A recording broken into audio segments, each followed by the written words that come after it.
Students. This is the opening post for week 5, the first of 2 weeks on the topic of ethics. I'm not feeling well today, so I'm going to do a screen share recording rather than videotape.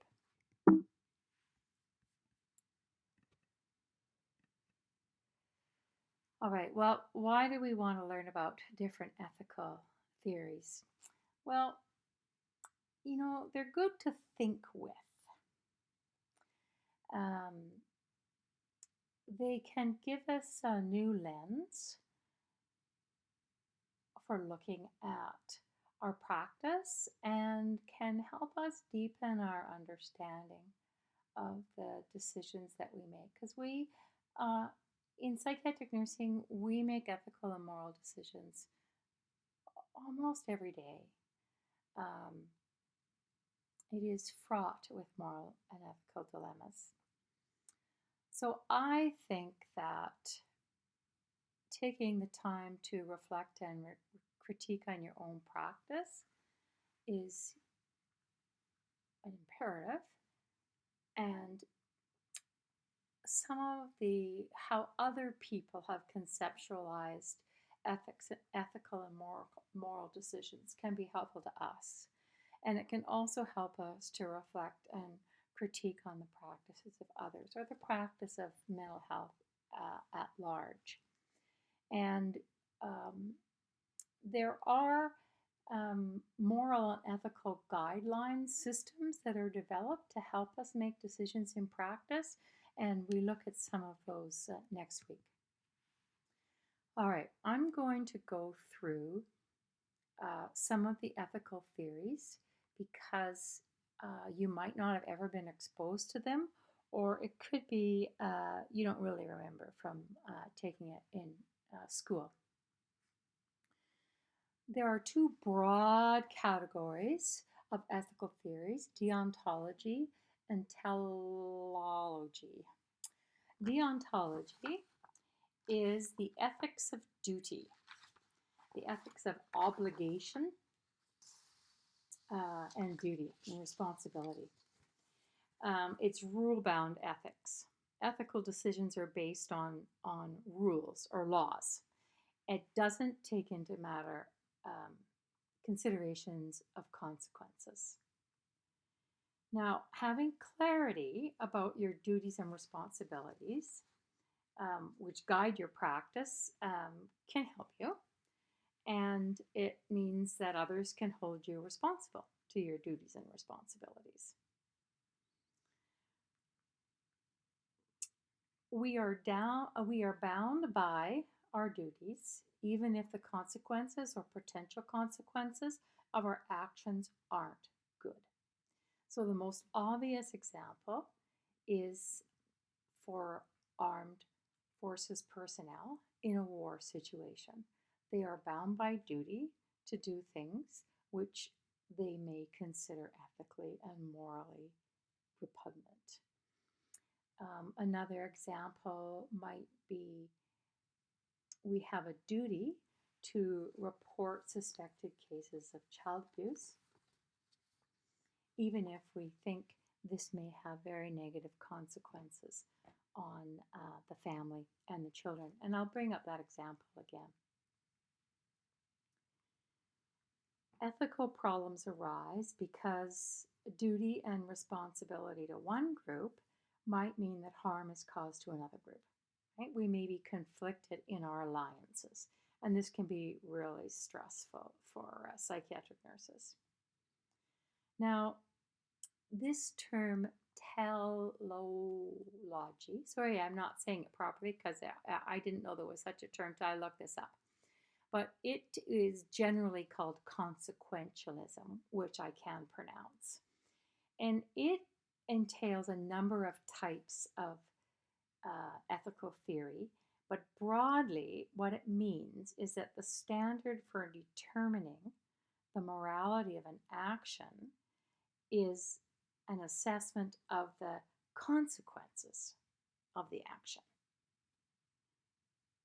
So an action is good or bad, ethical or unethical, moral or unmoral, based on the consequences that result.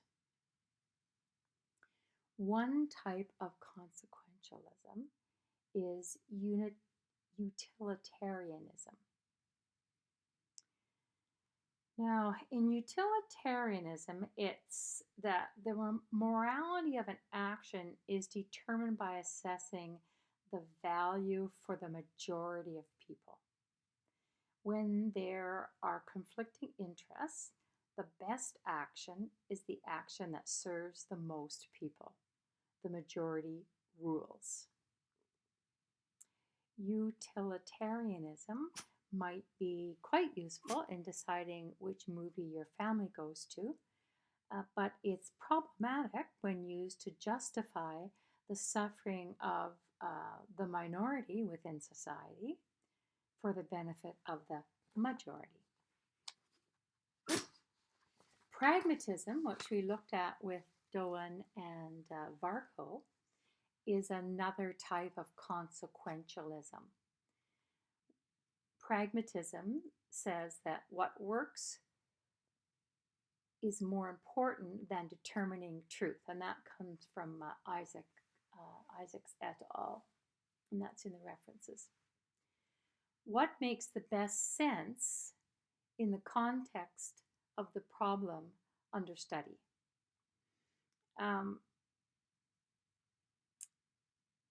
One can see, this comes out of Isaac's, that last statement, one can see the danger here, that the best truth is the truth that we value, or the truth which is most expedient.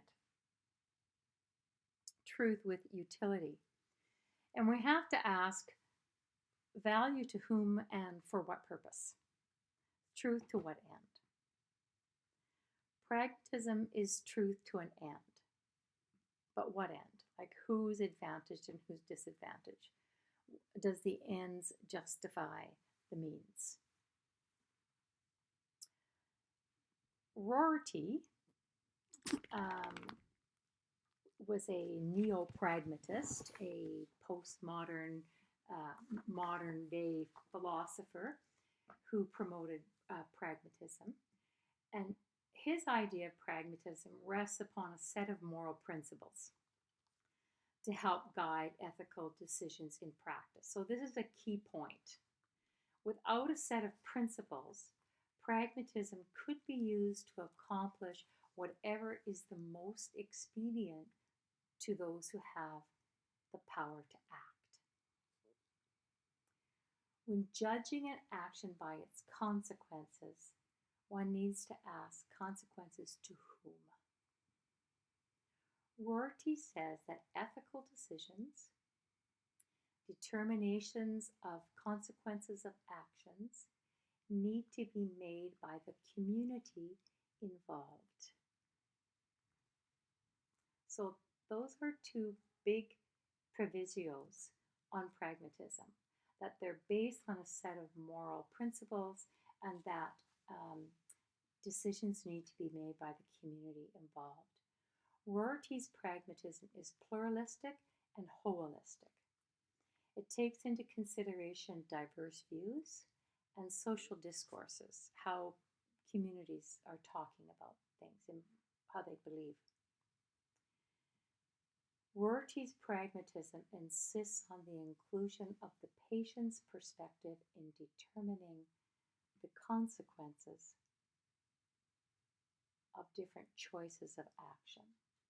Now, Rorty has been picked up by nursing as a useful theoretical, ethical theory to guide nursing action.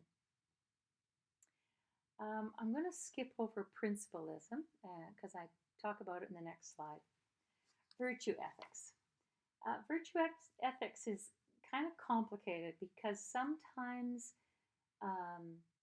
the principles of principalism, which I'll talk about in the next slide, are taken to be virtues. Well, more correctly, The principles of principalism are grounded in Aristotelian virtues. And in other words, the ancient Greek ideas about what is a good Greek citizen. Okay, so we'll leave principalism aside for a minute. It muddies the water. Virtue ethics means that a good citizen or a good psychiatric nurse has developed the personal ethics that her society or her profession prescribes. A good psychiatric nurse relies on aspects of her personal characteristic that she's learned from her society or her profession. If a good psychiatric nurse has incorporated the right virtues into her sense of self and uses that as guides to her action, then she will rely on those virtues to make ethical and moral decisions. And I'll talk a little bit more about that when I refer to the text piece I've written for the readings. Okay, narrative ethics. I added this because it's relatively new, and it is being seriously considered in medicine. It's really a contesting view to biomedical ethics. So I thought I'd just make you aware of it in case you're interested. Narrative ethics has to do with considering the narrative of the patient in the process of making ethical decisions. It kind of goes from a case study, a single case basis. Every moral situation is unique because every person has a unique narrative and because each healthcare relationship is unique. Communication and relationship are at the core of ethical decisions in narrative ethics, rather than principles being at the core of biomedical ethics. Narrative ethics makes the case that the patient's narrative must be included in understanding a case and in making decisions about treatment and care. There is a moral imperative to include the subjectivity of the patient and to include the patient's perspective in deciding the meaning of distress and the course of actions required. Narrative ethics considers the social embeddedness of the patient. The decision must be consistent with the narrative unity of the person's life. Now, I was exposed to narrative ethics because I studied under Arthur Frank out of the University of Alberta, and he does a great deal of work trying to bring subjectivity back into the medical conversation. And he's gotten large grants from physicians in order to try to bring this idea of narrative ethics into medicine. So, understanding narrative is essential to making ethical decisions.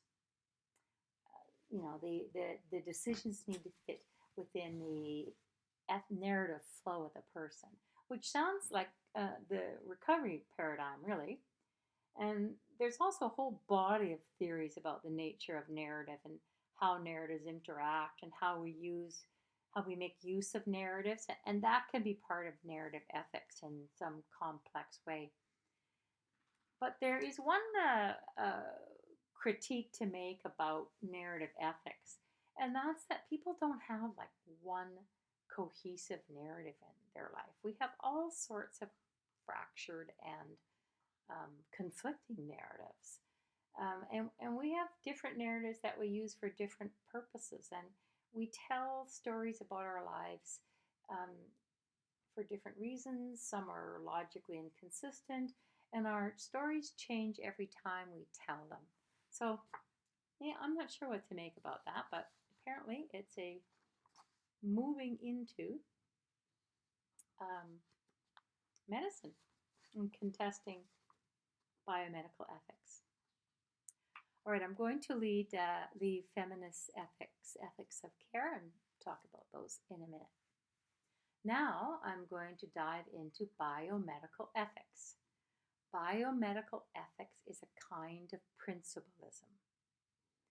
What it means is that ethical and moral decisions are made based upon set principles. The principles become tools and guides for a logical, rational, and generally abstract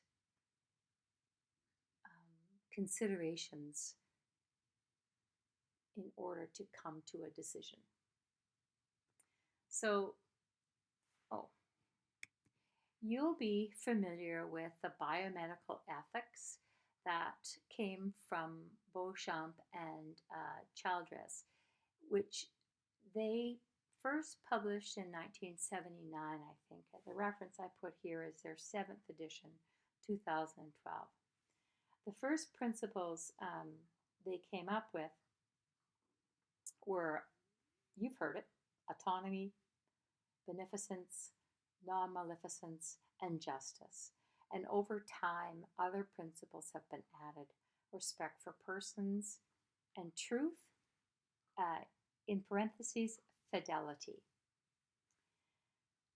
So the basic principles and the associated guides for action are central to healthcare related ethical decisions. The principles are meant to be balanced with the unique nature of specific moral situations. And that comes from McCarthy. And that's really important to understand that the principles alone are insufficient. That there's a recognition that there are that each situation may have specific and unique moral natures. And also, the principles of the biomedical ethics are based on certain ancient Greek virtues. So it does get messed up with virtue ethics, but again, I don't want to confuse you. Let's stay with principalism.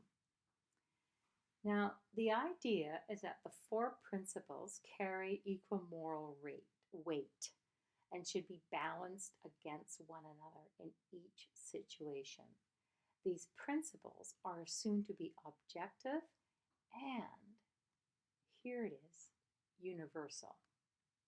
That is true for all humanity. Okay, that's a big claim and a problematic claim. The principles and moral rules derived from the principles must be all considered, weighed, and balanced within each specific circumstance.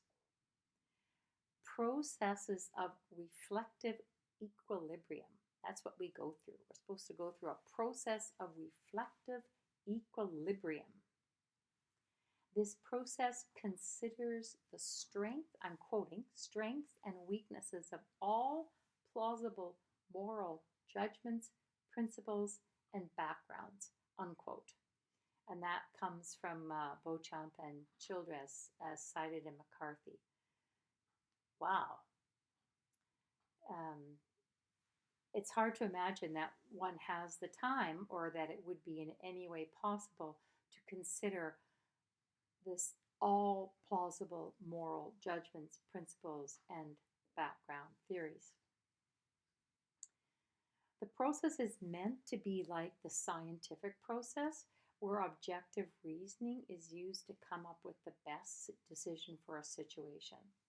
One is supposed to systematically develop and test hypotheses for action. to come up with the logical best decision. So you can see the impracticability of this process and that some measure for judging priorities would have to occur. So, what do we mean by autonomy? Well, broadly, respect the views, choices, and actions of others. Beneficence, act for the benefit of others. Non-maleficence, avoid causing harm. Justice, treat people fairly. Okay, that's important. There should be equal access between people and groups to getting their needs met and their concerns addressed. Justice means there should be equal access to everybody in getting their needs met and their concerns addressed. Now, the added principle, respect for persons, is defined as respect for the worth, dignity, and rights, human rights, of every person and every group. So that's a bit different than autonomy. Now, truthfulness, it does mean in accordance with fact or reality, but it also means fidelity, being true to, being genuine, being loyal, being faithful, being an advocate for that patient. All right, now there are critiques of principalism, of course, as there are critiques of everything. That these broad principles can be too vague, and so they don't have very good prescriptive power. They don't very easily tell you what is the right thing to do. And these principles can be, and generally are, too far removed from the actual milieu where the decisions are being made, the context. It can imply, these principles can imply that there's a perfect or an abstract morality without accounting for context. There is no clear way of ranking the principles. Like when two principles are in conflict, autonomy versus beneficence, how do we decide? So when we have a person who is at risk of harming themselves, we have a responsibility to protect them and prevent harm, non-maleficence. We have a responsibility to care for them, but we are going to have to impinge on their autonomy. We're going to have to take their right to autonomy away temporarily. Roberts, in one of the required readings, says that principalism can prioritize rational, universal, and detached ethical reasoning. Now, in fairness, if you look at McCarthy, one of the articles I've referenced, ethical theorists are aware of the complexities of particular situations.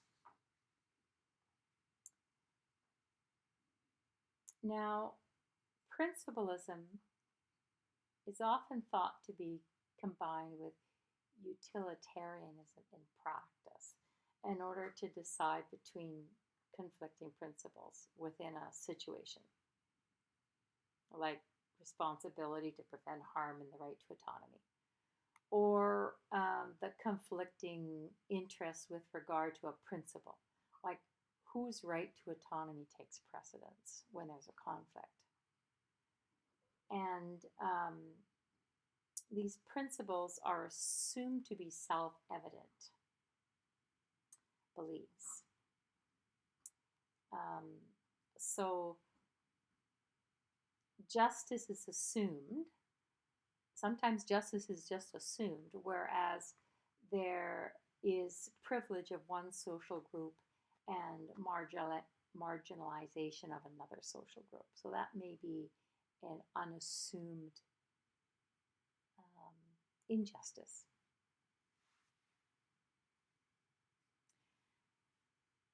There is literature beyond and within nursing that looks to virtue ethics to try to resolve problems in biomedical ethics. So, virtue ethic holds that there are socially held virtues that properly socialized and acting citizens embody as they act in the world. They use wisdom, they use courage, they use moderation, and they use justice. And these were virtues that Plato came up with to guide virtue ethics. Isaac states that judgment is always subjected to values. We make the best choices with what we have at the time. Now, ethics of care.